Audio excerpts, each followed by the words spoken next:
All right, so I'm back on my boat. I don't know if you can hear it in my voice, but I've got the flu. Um, how do you run a YouTube channel by yourself when you got the flu? The other YouTubers are all like a team, so if one of them's sick, the other one can do this YouTube stuff. I got a bunch of video recorded, but I've been out sick. I've been just basically laying in my sleeping bag since Monday. It's Wednesday now. I got the flu on Sunday while I was at my garage trying to sell stuff at my garage sale. So I'm gonna make a really quick video that some people might think is kind of lame. I don't know if it's lame or not. I'm just gonna do something simple. I recorded a bunch of video of me sewing a jacket, and I figured it was good practice because if I'm on a sailboat somewhere, I'm gonna have to be able to sew things and fix them. So what you're gonna see this week is a video of me sewing. And I kind of run along with a kind of running dialogue while I'm doing the sewing. But just know I'm pretty sick, and so I'm mostly just sleeping and staying in my sleeping bag. Today I'm going to have to get up and walk to the gas station to buy more propane because the propane ran out last night, and it gets cold here at night. So it doesn't really matter how sick I feel, I still got to walk about a mile to the gas station, grab the propane, and then walk back. So that's the video for this week. Me sewing. Enjoy. The one bit of good luck I did have, you can see the sun shining in the window there, is it's sunny all week long. It quit raining. It's been raining cats and dogs here for a couple weeks now. And so now it's sunny and bright outside, and it gets the temperature up to about 55, maybe even 60. I don't know what's going to hit today. When I got here, it was 75, 80, and I was walking around with no shirt on, and now I got to wear a jacket and to stay warm. But I did get lucky on that front. I got the flu, but at least it's sunny out and warm. Right, so it's raining cats and dogs outside. I have this jacket that I found. It's a tri-fit marathon jacket I bought from a company called International Mail, probably about 1987, maybe 1988. I've had this jacket for a really long time. It's a really bright color. I bought it specifically to walk around at night because I used to go for a walk every night after work. I worked at Fred Meyer. I'd work like 2 to 11. I'd get off at 11, get home around midnight, and I'd go for a walk for about an hour. And you're walking around in the dark, and I always thought people that walk around in the dark wearing black weren't the brightest lot. I always thought, why don't you wear something bright so the cars will see you and they won't kill you? I've even read obituaries about people that got hit running across the street wearing nothing but dark clothes. Like, what? Okay, anyway, so it's got this rip on it. And I was going to fix it. I bought a sewing kit so I could fix it. And since it's raining cats and dogs today like crazy, and I don't really have much of a rain jacket here, and it's kind of necessity is the mother of invention, or whatever they say. Father, I don't know, what is it? Necessity is the, what is it? Whatever it is. You got to do something, so you figure out a way to do it. So I bought this little Singer sewing kit. And it's crazy. I don't know how to open it. It's like got a child-proof lock on it. I'm too old to figure it out. It cracks me up. So, I sort of figured out how to make it open by using my keychain. I feel like I shouldn't have to do that. I feel like I should be able to just somehow open it up. Alright, so it's got all the stuff in it you need it to sew. Needles and thread. So I'm going to try sewing my jacket back together. I think this thread will work just fine. What do you think? Kind of a yellowish gold color. It's the closest yellow that there is. Guess I could go with blue. There's a navy here. Might be okay.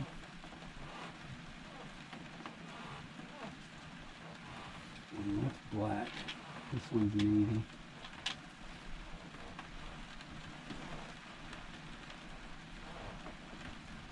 And let's try the navy. Since we're on a boat, in a sailboat, let's do navy. What do you think? Does that make sense?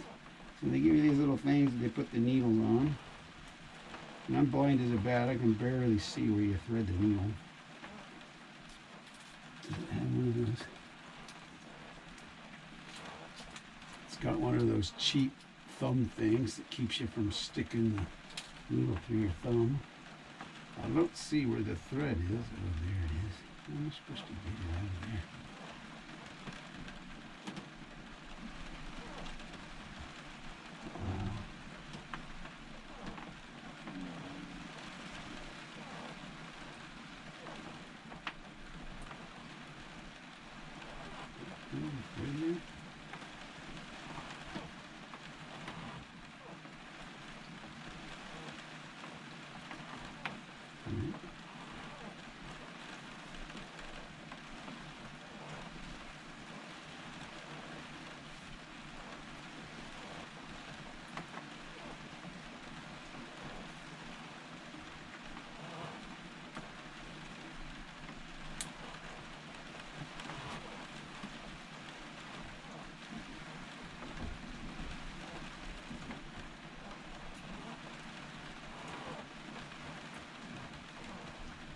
So I started getting old about 2006, maybe 2008.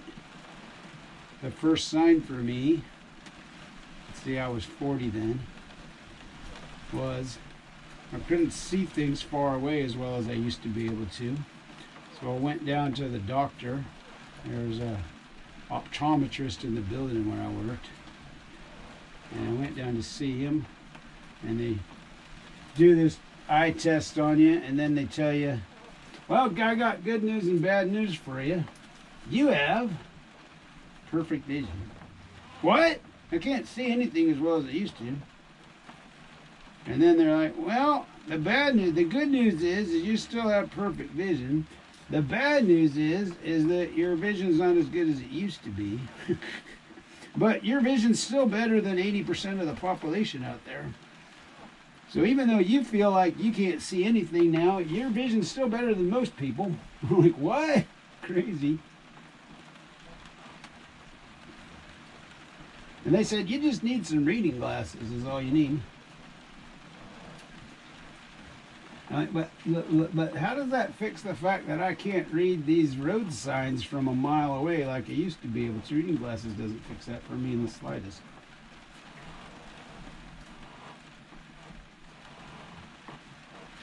And then the doctor says, he says, well, you know, we all have these modern jobs now. We work on computers all day. And because of these modern jobs that we have, we need this really narrow eyesight that 100 years ago we wouldn't have needed. You know, 100 years ago, what did you have as a job? You worked in some factory or you worked on a farm all day. You didn't need to read fine print on a computer, and you didn't sit in front of a computer wrecking your eyesight all day. And I can't even see that to thread it.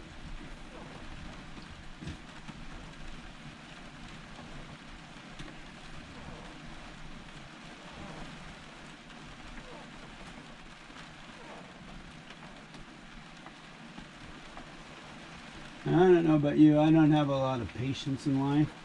I have a lot of patience and I don't have a lot of patience, so it's kind of a weird phenomenon for me. So this kind of thing drives me nuts.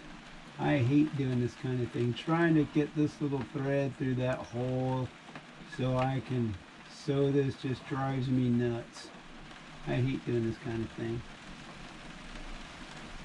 So for patience, this kind of thing I just hate, because it's just like, why can't there be an easier way to do this? Maybe there is. I don't know what it is. I know I could get a needle with a bigger hole, but then you got a bigger hole to go through, the bigger needle to go through your clothes, and it makes.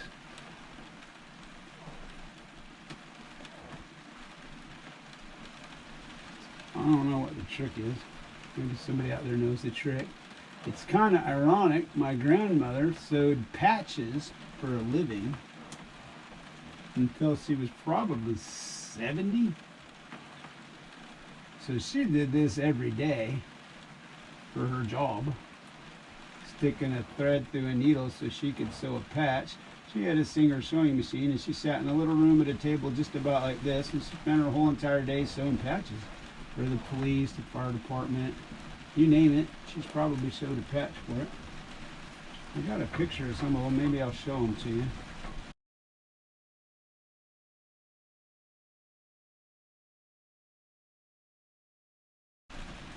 They're kind of cool.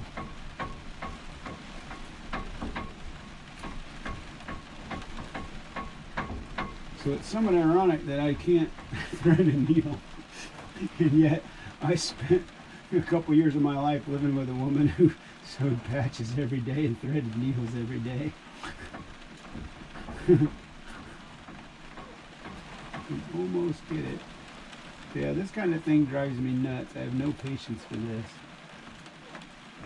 Now, if I go to the store and there's a long line, okay, well, there's a line. You got to wait in line. That's just the way life is. You weren't lucky that day. There's a long line. Okay, well, you got to wait till it's your turn. You go to Disneyland. There's a giant line. That's how it is. They sell lots of tickets so they can make money. And there's a giant line. You just got to wait in line till it's your turn. This is the way it is. So for those kinds of things, I have all kinds of patience. Okay, there's a line. I'm next. I know when I get to go. I'm not in control of the line. But for this kind of thing, it's just like, oh, this is just driving me nuts.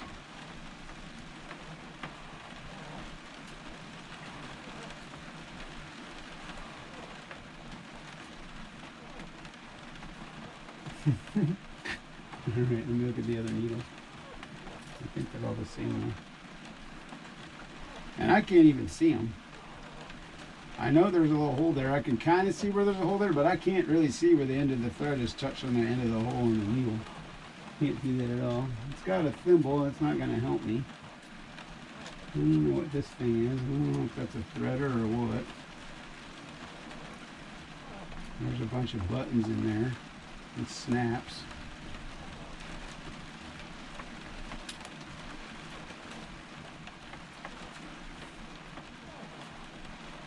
So here I thought I was going to be all clever and it'd be like a guy living on a sailboat who ripped his clothes and has to fix them. And imagine trying to thread a needle while you're out in the middle of a rolly ocean. What a pain that's got to be. I'm sitting at the dock in a river. It doesn't really roll at all. If it rolls, it's because somebody's messing with my boat.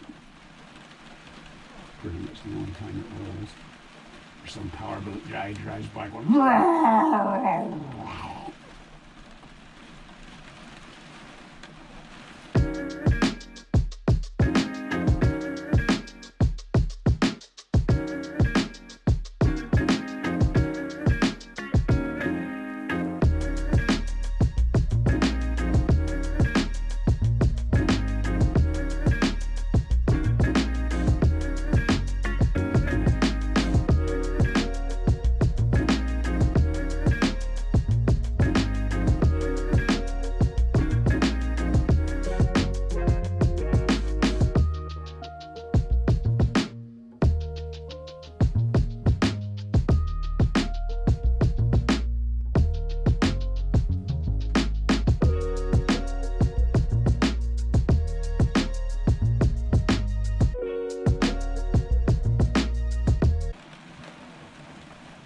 yeah, this is one of my rainy day projects that I kind of had sitting around waiting to do.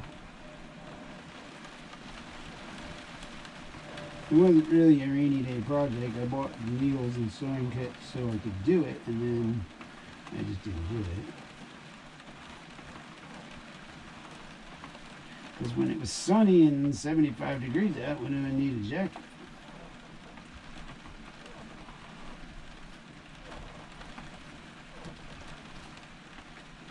I don't know. Are you a procrastinator? I'm a little bit of a procrastinator.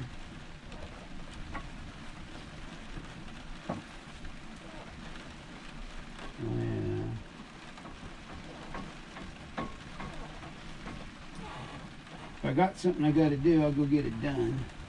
If I don't actually have to do it, sometimes I'll just let it sit and wait.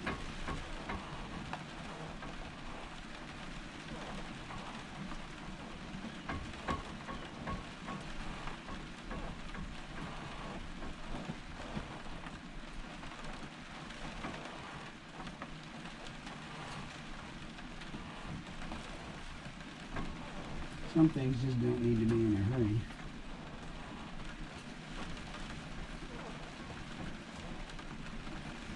I'm not one of those people. Oddly, I kind of have to be busy all the time, but I'm kind of really not good at being busy at doing much of nothing. Or like enjoying life. So, I mean, if I don't have anything to do, I'm just fine with watching a movie or playing a video game or something. I like video games because they're kind of interactive and they keep you kind of busy. Well, I've gotten to where I listen to a lot more music now than I used to. Substantially more music now than I used to.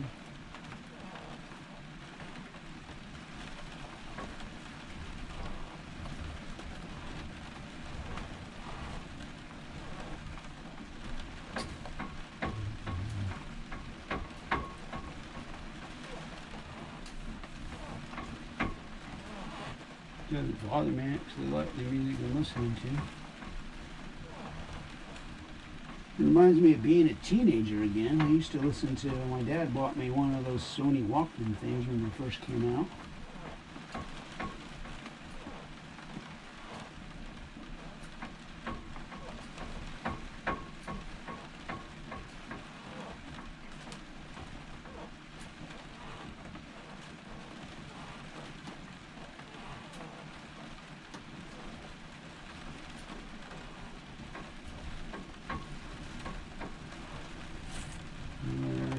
It.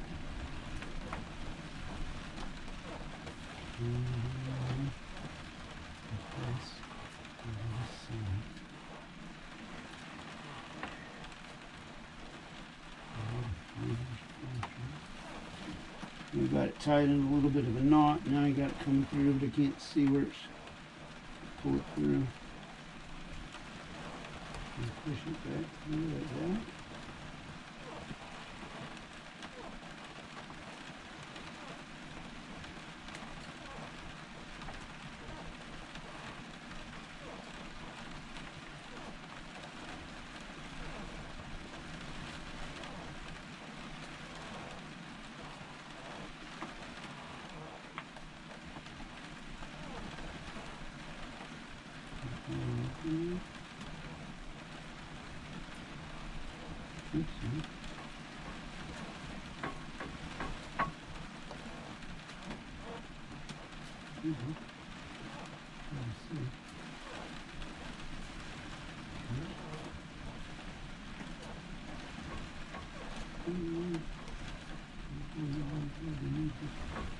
And I remember doing this enough to remember that every now and then you pull the thread out of the needle on the other end, and then you're like, crud, now I got to thread the needle again.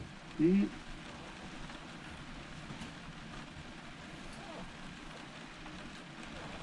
Which for somebody who doesn't really like threading needles is kind of a pain in the neck.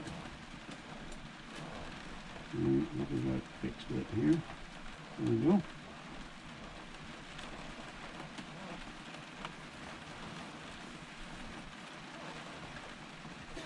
So yeah, I'm an old guy. When the internet didn't exist when I bought this jacket, you used to get catalogs in the mail. The catalog I used to get was called International Mail.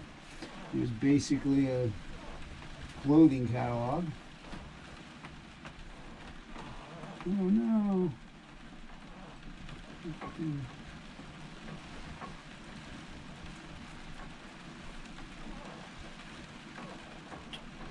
It's in a knot. Why are you doing a knot again? Just fixed it. We just fixed it. Now it's back in a knot again. Reheat that. You fix it and it knocks itself up.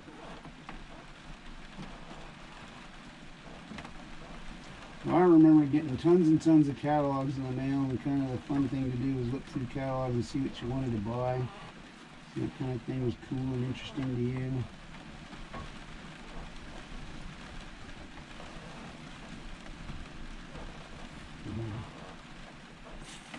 Alright.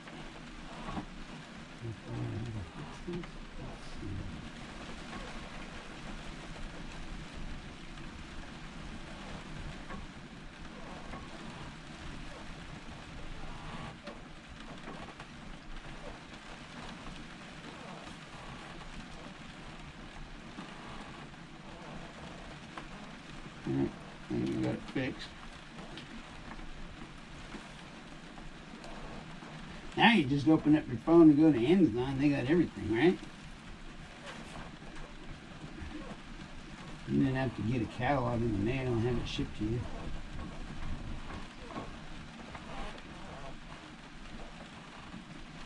Now it's just like, well, what do I want to buy today?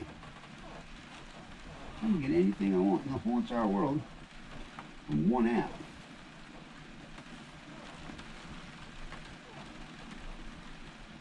I had the opportunity to buy $2,000 worth of Amazon stock in 1999. I had a pretty good job that paid decent money, and I was a single guy, didn't have a lot of things to spend money on. And so that was an idea I had of where I could put my money.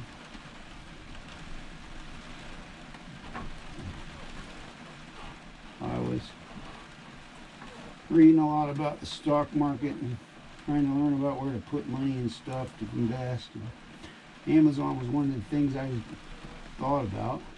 At the time, Amazon was a company that sold books online. Predominantly books, maybe some other little stuff on the side. And they weren't anywhere near as big as they are now. And if I had bought that $2,000 on Amazon stock back in 1999 or so, I'd be a millionaire now.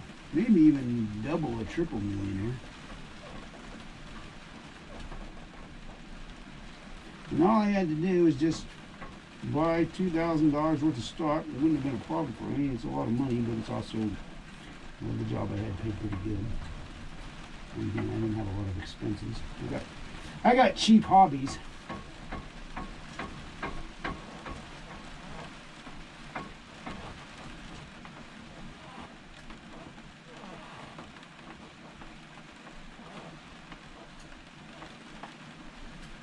To get this, I didn't buy Amazon stock because I didn't think they were ever going to be able to be much bigger than they already were in 1999. And I thought it was a bad investment.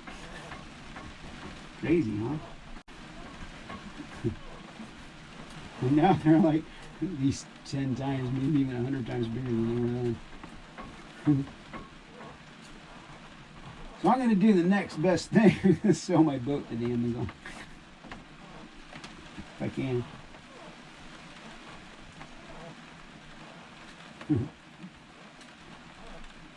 Maybe. That's been a thing on my list to do for a really long time. Go to the Amazon, or specifically go to Rio. Not just the Amazon, but go to Rio.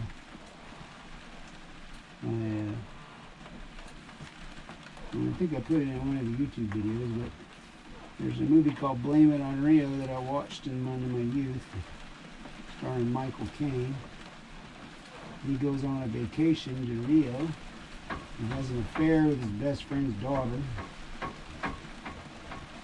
And it's kind of one of those romantic comedy shenanigans movies. And it's pretty fun. And it turns out he's having an affair with his best friend's daughter at the same time his best friend is having an affair with his wife. And he's in the process of trying to get a divorce from his wife. And she's running around behind his back with his best friend. And so then, you know, they're all trying to run around and doing all this kind of stuff. And then of course, they all find out about each other. And then the best friend's upset with him because he's, you know, screwing around with the guy's daughter. But then he finds out that the best friend's been screwing around with his now ex-wife. And that's sort of why he's getting a divorce, is because his ex-wife decided she didn't want to be married to him anymore because she's been cheating on him with his best friend.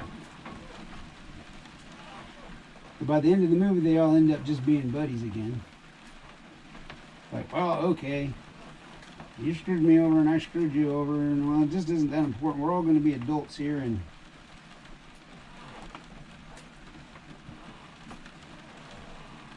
move on in life. It's a fun movie. And I had a boss I worked for, Tom Peterson. Not the Tom Peterson that was or owned a video store in Portland, but Tom Peterson that owned a mortgage company.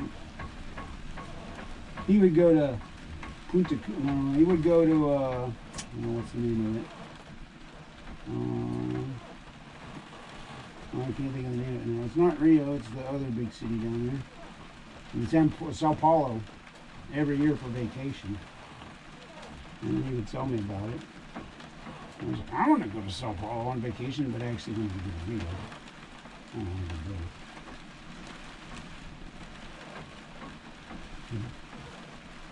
Kind of want to do both. Well, my sewing job isn't the best, but it's workable. It should keep it from ripping more, which is my goal.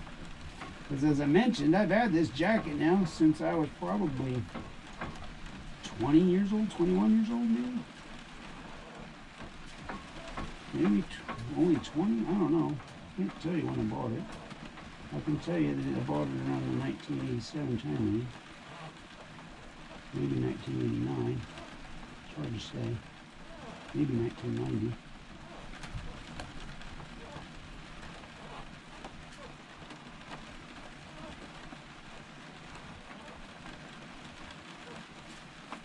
Anyway, necessity is, what is it, the mother of invention or something? Is that right?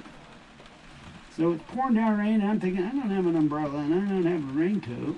I got this puffy thing on that I'm wearing, which will keep the rain off of me half the way. And just from walking from my boat 4 slips over to the bathroom, I get pretty wet. And I'm checking the weather report, and it looks like lots of rain, lots and lots of rain. And I'm thinking, I got to take a bus into town so I can go sell things at my garage tomorrow. And the way the bus works here is the bus only runs Monday through Friday. So if I want to go into town, I got to kind of get the bus tonight and run into town.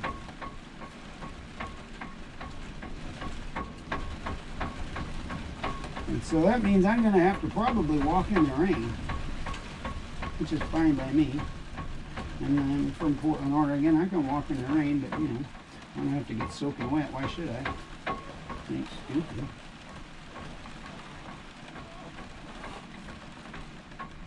And I found this jacket in my storage unit, and then I noticed it had a rip in it, so I thought I should fix it up. So necessity, I gotta find some way to stay not getting as wet as I could in the rain, and here I am. Fixing up my jacket so I can wear it and stay a little bit drier. And I don't want it to tear anymore because, like I said, I've had this jacket going on 30 years.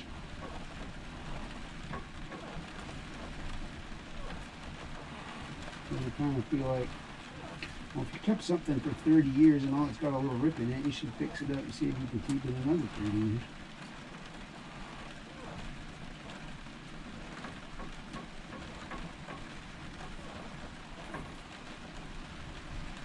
And a fix-up job isn't really amazing. My grandmother could have just sewed it with a sewing machine and it would have looked amazing. I'll have to see if I can find some pictures of the patches. I think I might have a photo of some patches that she showed on my computer. I might even have 2 photos if I look really hard. I've got one that's an actual framed picture that hangs on the wall of all the patches that she, well, not all. It'd be impossible to look at all the patches.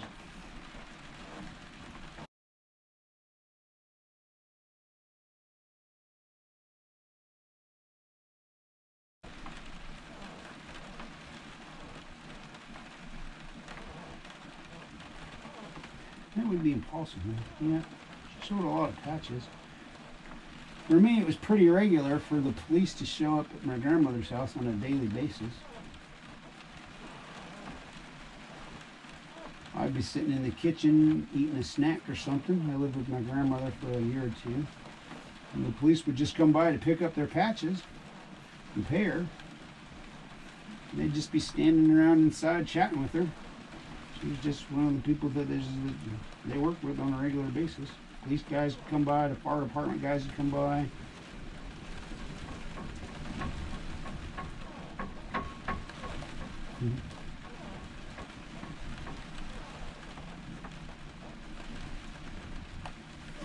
Now that I'm older, I realize it's probably somewhat unique in life that the police show up at your house on a regular basis and just to chat with you. I'm pretty sure in most cases it's generally not a good thing that the police show up on a regular basis.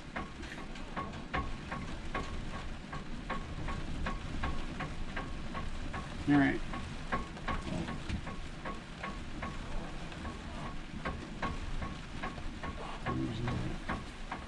I think it needs a couple more stitches down here near the bottom.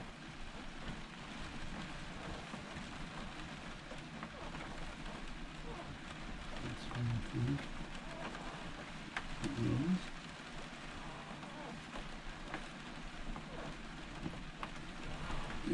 It's not the prettiest job, but it's workable, and it makes it so I can wear the jacket to keep myself just a little bit drier on the way to the bus. What time is it, by the way? So the bus here comes at 2:51, and then it comes at like 4:06, I think. And then it comes again at 2:51. Oh, it's 2:51, and then, well, it's basically 3, 4, and 5. But not quite 3, 4, and 5. 3:51 or something like that, and then 4:06, and then I think, I don't know, I have to look. I don't want to go back. 2:51, and then 2:51. I don't know. I think it's like every 45 minutes. Shows up. Let me think about it. The downtown bus is 3:30, and then 4:45, and then 6. So no, it's every hour and 15 minutes. All right.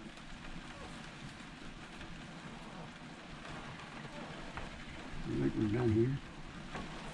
Now we just got to sew this up.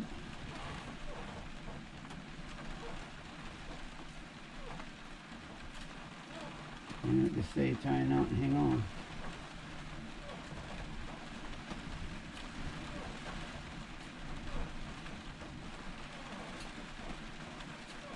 So now you get this loop there, and you run your thread through the loop and make a knot.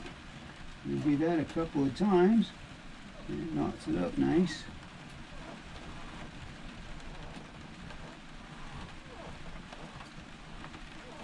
And then you grab the scissors and you snip off the extra strings hanging out. And you're done. You fixed up your jacket so you could walk around in the rain without getting soaking wet.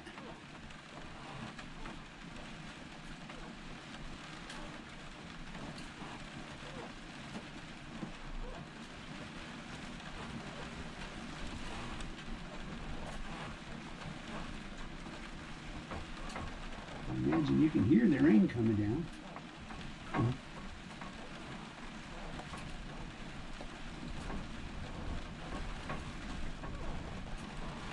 imagine there's something I'm supposed to do to really sew this up tight or something. I don't know what it is, and I'm not going to worry about it. I'm just going to snip it right here like this. And then there's the other side where it's started.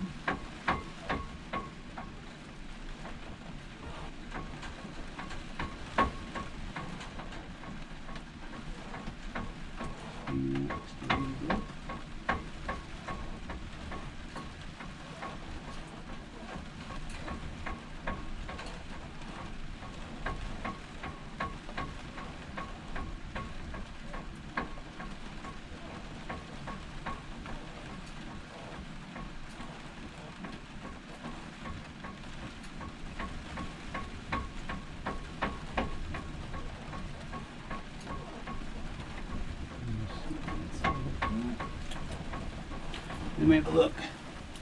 How's it look? It's a little bit bunched up, but the hole doesn't. I don't think you can snag it as bad. I need to take it to a professional seamstress and have her actually sew it good. But if I actually want to really keep the jacket, I'll worry about that some other day.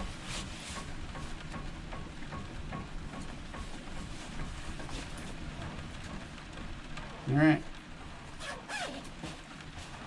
There's my sewing job right there. Right in that spot right there. How's it look? Passable?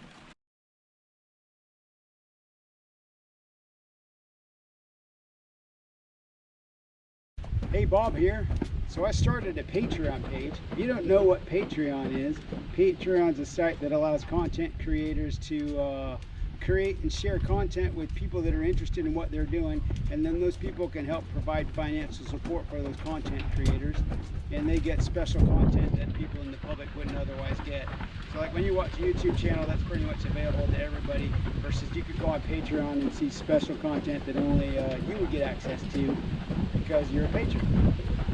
So I'm here to encourage you to become my patron and check out patreon.com/oceansiderisk. There's a link down below. Also, I've got links down below on my videos for buying me a beer. Here's a beer I found today over at Fred Meyer called Hurricane High Gravity, and it's actually pretty good. And I thought Hurricane was kind of funny because it's a sailing channel, and I spent a little bit of time hanging out with hurricanes. So buy me a beer if you don't want to be my patron.